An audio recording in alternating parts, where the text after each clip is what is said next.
రైతు కష్టం రైతుకే ఎక్కువ తెలుస్తుంది.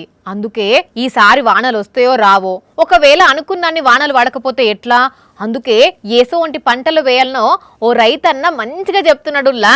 చెప్పుడు అంటే మాటలతోని కాదు పాటలతోనుల్లా. ఇనిపియా నాయిగా నీ పాట.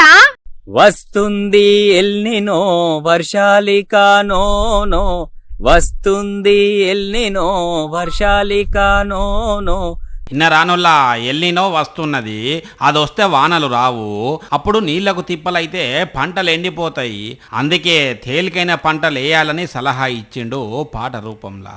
తెలివితోటి ఆలోచించు రైతన్నా, తేలికైన పంటలే వేయాలన్నా, దీర్ఘకాల పంటలిక వద్దన్నా, స్వల్పకాల పంటలే వేయాలన్నా.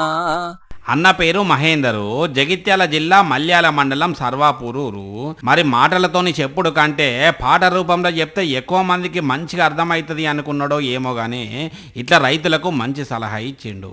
కార్తులు కనుమరుగయ్యే కాలమిక లేనట్లే, కాస్త ఆగి పంట వేయు రైతన్నా, కాలమిక ఏమౌనో మాయన్నా. మరి రైతన్నలు అన్న చెప్పిన పాటలున్న మాటలు విన్నారు కదా. సర్కారు కూడా వరి ఎక్కువ పండియద్దని చెప్పనే బట్టి అందుకే ఆరుతడి పంటలేనట ఎక్కువ వేయండి. సరేనా?